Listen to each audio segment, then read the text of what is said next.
horjooga sare oo ka tirsan maleeshiyada argagixisada al-shabaab iyo darawalkiisa ayaa isku soo dhiibay ciidamada xoogga dalka Soomaaliya gaar ahaan guutada 14 Oktoobar ee ka howlgasha gobolka Shabeellada Hoose. Ibraahim Maxamed Bito oo ah horjoogihii maleeshiyada argagixisada al-shabaab ee gobolka Shabeellada Hoose ayaa sheegay inuu go'aansan inuu isaga soo tago kooxda kadib markii uu garabsan inay baalmarsan yihiin xaqa islaamnimada ayna xasuuqaan shacabka Soomaaliyeed. al-shabaab in si qalad ah ay dad u dhumsay oo u baadiyootay oo waxaas oo masaakiinta ay lacag ay xoog ay ku qaadanayso xoog wax aan jaranaya xoog ku saaranay oo lacag ku qaadanay masaakiinta wax ma haysto oo waana diinta ka gabano hayaan. Bito ayaa sheegay in dagaalo badan ay soo hor yimaadeen ciidamada xoogga dalka Soomaaliya ayna kooxdu kala kulantay jabaad u xooggan taas oo keentay inuu adkeyso waayaan dagaalka isla markaana ay ku dhuumaaleystaan kaymaha. Bito oo sheegay inuu kooxda argagixisada al-shabaab uu ka tirsanaa 9 sano ee la soo dhaafay ayaa tilmaamay in kooxda ay sii leecayso isla markaana ay la kulmayso guuldarro isdaba joog ah.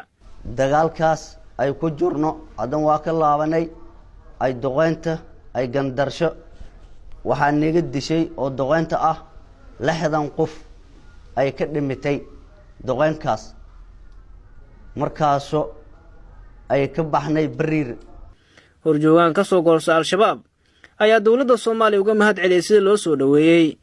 waxa uu ugu baaqay dhalinyarada u dagaalamaysa kooxda argagixisada al-shabaab inay isaga soo tagaan maleeshiyada oo uu sheegay inay baalmarsan tahay islaamnimada.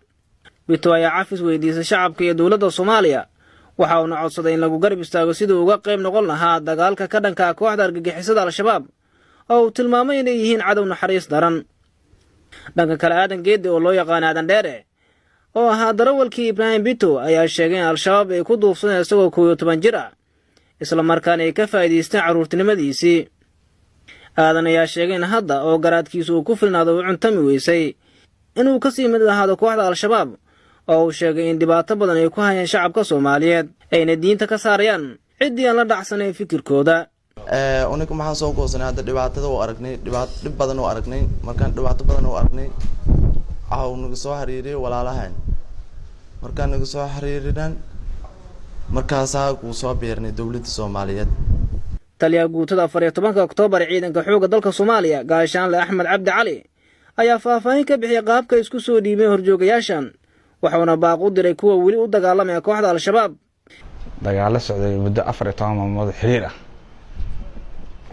yaa waxa ku gaaray jab badan iyo cabsi badan ku gashay sidaa darteed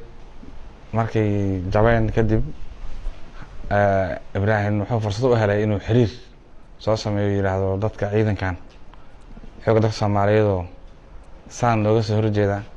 waa ciidankii xaq u dirarka ahaa ee lagu yaqaan dawladnimada waxaan rabaa inaan isu soo dhiibo adigu dhalinyarta kamid ah soo xiriiriyay kadibna sidaas telefoonka lagu keenay waxaan soo dhawaada dawladdiina waan soo dhaweynaynaa fursada haysataan ka faa'iideysta kadib ayay go'aanka soo qaateen waxaan ka soo dhaweynay janaale afaafka hore janaale ayay ka soo galeen waan soo dhaweynay. Ibraahim Maxamed iyo Aadan Dheere ayaa tilmaamay inay jiraan boqolaal maleeshiyad ah oo ay ka go'aantay inay isaga soo tagaan kooxda al-shabaab waxayna dawladda ugu baaqeen inay dhalinyarada isku caawiyaan sidii ay isku soo dhiibi lahaayeen